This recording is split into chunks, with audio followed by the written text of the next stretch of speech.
സ്വർണ്ണവിലയിൽ ഇന്നലെ ഉച്ചയോടുകൂടി അതിശക്തമായ രീതിയിലുള്ള മുന്നേറ്റമായിരുന്നു രേഖപ്പെടുത്തിയിരുന്നത്. വൈകുന്നേരത്തോടുകൂടി ഒരു സമയം 24K തങ്കം വില 7175 വരെ കുതിച്ചിരുന്നു.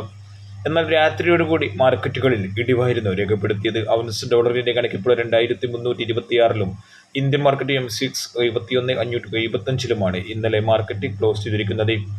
ഇന്ന് 24K തങ്കം വിലയിലും നല്ല രീതിയിലുള്ള ഇടിവ് നേരിട്ട് കൊണ്ടിരിക്കുകയാണ്.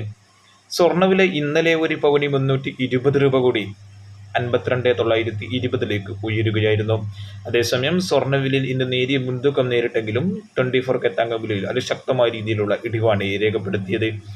ഇന്നത്തെ സ്വർണ്ണവില ഒരിക്കൽ കൂടി നോക്കാം. 29,6,2024 ഗ്രാമിന് 6,625 8 ഗ്രാം ഒരു പവന് 53,000. സ്വർണ്ണവില ഇന്ന് മാത്രം ഒരു പവന് 80 രൂപയുടെ വർധനവാണ് സംഭവിച്ചത്. അതേസമയം 24K തങ്കം വില ഇന്നലെ ഗ്രാമിന് 7,175 വരെ ഉയർന്നിരുന്നത് ഇപ്പോൾ നിൽക്കുന്നത് ഗ്രാമിന് 7,145. തൃശ്ശൂരിൽ 50 എന്ന നിലയിലാണ്. 9 months ഗോൾഡ് വിൽക്കുന്നവർക്ക് ഏകദേശം ഒരു പവന് 800 മുതൽ 900 രൂപയുടെ ഇടിവ് വരെ നേരിട്ടേക്കാം. വെള്ളി വിലയിൽ ഇന്നും മാറ്റമില്ല. ഗ്രാമിന് 94-ലും 10 ഗ്രാമിന് 940-ലുമാണ് വ്യാപാരം നടക്കുന്നത്. ഫെഡറൽ റിസർവ് പലിശ നിരക്ക് കുറക്കുമെന്നുള്ള ഒരു ആശങ്കയാണ് സ്വർണ്ണവില വീണ്ടും ഉയരാനൊരു പ്രധാനപ്പെട്ട കാരണം.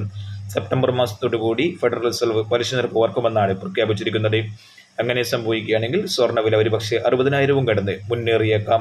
എന്നാൽ ഈ വർഷം റിസർവ് പലിശ നിരക്ക് കുറക്കുന്നില്ലെങ്കിൽ സ്വർണ്ണവില അതിശക്തമായ രീതിയിലുള്ള ഇടിവും നേരിട്ടേക്കാം. Thank you for watching. Thank U.